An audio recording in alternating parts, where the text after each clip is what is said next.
کل chief justice نے تو آئی ایم ایف وفد سے ملاقات کی اور اس ملاقات میں چیف جسٹس نے ان کے سامنے کچھ باتیں رکھیں، کچھ باتیں انہوں نے پوچھنے کی کوشش کی، لیکن واضح ہے کہ چیف جسٹس اس طرح سے آئی ایم ایف کو گائیڈ نہیں کریں گے جس طرح سے جسٹس منصور اور جسٹس منیب اختر کر سکتے ہیں۔ اب آئی ایم ایف کا وفد ان ججز سے بھی ملاقات کرنا چاہتا ہے تاکہ تھوڑی اور گائیڈ لائنس ان کو مل سکے، کیونکہ آئی ایم ایف کا وفد جس نے پاکستان کو 5 سے 6 ارب ڈالرز دینا ہے، وہ کوئی بچے جو ہیں وہ اس وفد میں شامل نہیں کہ وہ صرف چیف جسٹس سے ملاقات کر کے چلے جائیں کہ اور کہیں کہ جی سب ٹھیک ہے۔ تو یہاں پر اس وفد نے Imran Khan, P T I, Noon league, ہر جماعتوں سے، ہر ادارے سے ملاقات کرنی ہے، حتیٰ کہ اسٹیبلشمنٹ کے بڑوں سے بھی ملاقات کرنی ہے۔ اب یہاں پر جسٹس منیب اور جسٹس منصور علی شاہ سے بھی ملاقات کرنی ہے۔ اب حکومت کو ڈر ہے کہ اگر ان 2 ججوں سے آئی ایم ایف کا وفد ملتا ہے تو یہ ججز تو ہماری پول کھول دیں گے کہ سپریم کورٹ کو ہم نے تباہ کر کے رکھ دیا ہے،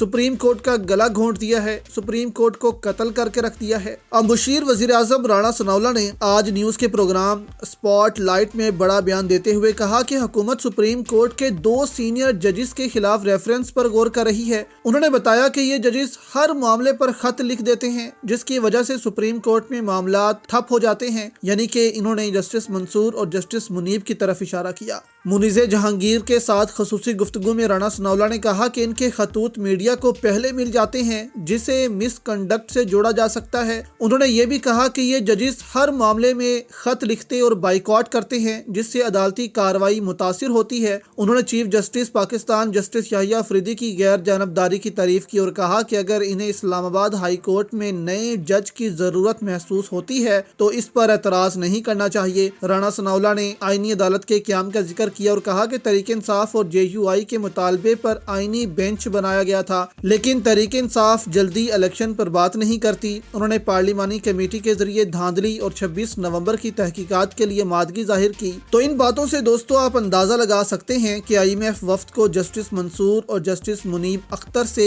نہیں ملنے دیا جائے گا، یا اگر ملنے بھی دیا گیا تو ان کو دھمکیاں بھی ساتھ ساتھ لگائی جا رہی ہیں کہ اس نظام کا ساتھ دیں آپ، اگر اس نظام کا ساتھ آپ نہیں دیں گے تو آپ کے ساتھ بھی ٹھیک نہیں ہوگا۔